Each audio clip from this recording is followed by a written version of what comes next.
Hai, assalamualaikum warahmatullahi wabarakatuh. Apa kabarnya kalian semua? Untuk home learning kelas 10 hari ini Bu Reni akan menjelaskan tentang naratif teks ya nak ya. Oke, sebelum Ibu menjelaskan, Ibu ingin menginformasikan kepada kalian bahwa jangan pernah kendor untuk memakai masker, mencuci tangan, dan juga menjaga jarak. Nah, karena itu penting buat kalian. Dan kalau bisa, stay at home, oke? Nggak usah kemana-mana kalau nggak penting. Oke, untuk mempersingkat waktu, marilah Ibu lihat ke layar laptop Ibu akan jelaskan. Naratif teks. Apa sih naratif teks itu? Kalau dalam bahasa Indonesia naratif itu narasi, cerita. Berarti kalau naratif teks itu adalah teks cerita ya nak ya. Cerita yang bertujuan untuk menceritakan suatu cerita yang memiliki rangkaian peristiwa kronologis yang saling berhubungan. Maksudnya apa kronologis secara berhubungan? Jadi dari awal hingga akhir itu berurutan, tidak ada yang berubah, tidak ada yang keselip, tidak ada yang maju mundur. Pokoknya dia berurutan seperti itu ya nak ya. Lalu tujuan naratif teks itu apa? Yaitu untuk menghibur pembaca. Jadi kalau kita membaca naratif teks itu pasti nanti akan menyenangkan. Jadi kita bawaannya tuh kayak bahagia gitu. Oh, merasa terhibur karena ada cerita tadi. Lalu jenis naratif teks.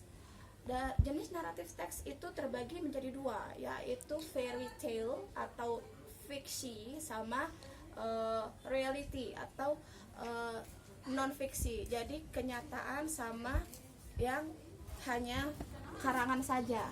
Kenapa?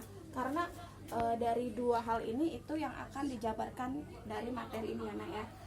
Oke, kalau tadi contohnya dari jenis fiction atau karangan si pengarang, si penulis adalah misalnya dongeng, legenda, kisah apa gitu kan. Jadi itu bayangan atau hayalan dari si penulis. Tapi kalau kenyataan itu biasanya, kalau kenyataan kan berarti memang kita alami kan, itu seperti pengalaman pribadi. Contohnya when I was holiday at Malang, ketika aku berlibur ke Malang. Nah, itu kan pengalaman kamu pribadi, kamu tuangkan dalam naratif teks tadi.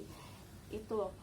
Next, generic structure atau struktur dalam menulis naratif teks itu ada 4. Nah, pertama orientation. Apa sih orientation? Perkenalan atau awal. Jadi di mana-mana kalau dalam bacaan itu kan pasti kan ada beginning kan, the beginning, oke. Mulainya seperti apa? Pada hari Minggu aku pergi ke mana? Sepertinya itu biasanya ada pembuka. Oke, ada paragraf pembuka. Next, complication atau problem. Nah, ini yang jadi permasalahannya, bukan permasalahan dalam arti trouble, bukan. Masalahan di sini apa yang mau dibicarakan, apa yang mau didiskus, apa yang mau diceritakan oleh si penulis kepada pembaca, seperti itu. Resolution. Oke, resolution itu bagaimana cara mengatasinya, bagaimana cara kalau kita pergi ke sana, atau bagaimana kita dalam mengatasi masalah tersebut. Reorientation. Nah, reorientation itu bisa dipakai, bisa tidak, tapi jarang dipakai sih, tapi it's okay, nggak apa-apa. Biasanya ini hanya memberikan nasihat-nasihat, amanat, pesan-pesan yang baik untuk pembaca, seperti itu ya nak ya.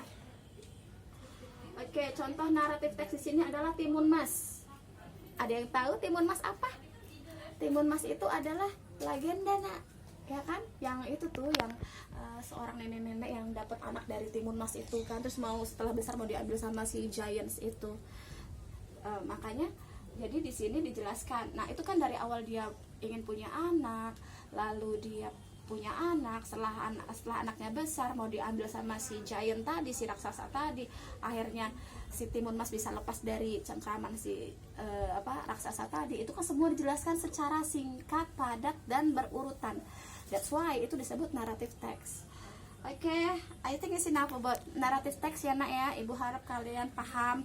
Tapi kalau kalian tidak paham, kalian bisa japri ke Bu Reni. Silahkan tanya apapun selagi Bu Reni bisa ya. Dan Ibu mohon kalian kerjakan tugasnya nak. Oh iya, untuk tugasnya Bu Reni sudah lupa. Untuk tugasnya kalian buatlah contoh naratif teks. Singkat aja. Kalau Ibu pikir sih kalian mendingan buat pengalaman pribadi kalian aja. Singkat. Jadi kalian nggak usah cari-cari di Google atau seperti apa ya. Oke? Silahkan buat karangan naratif teks tentang pengalaman pribadi kalian. Cukup 3-4 paragraf saja. foto, tulis di kertas, foto, kirim ke nomor ibu. I think it's enough. Thank you for your time and your learning home learning today. Wassalamualaikum warahmatullahi wabarakatuh.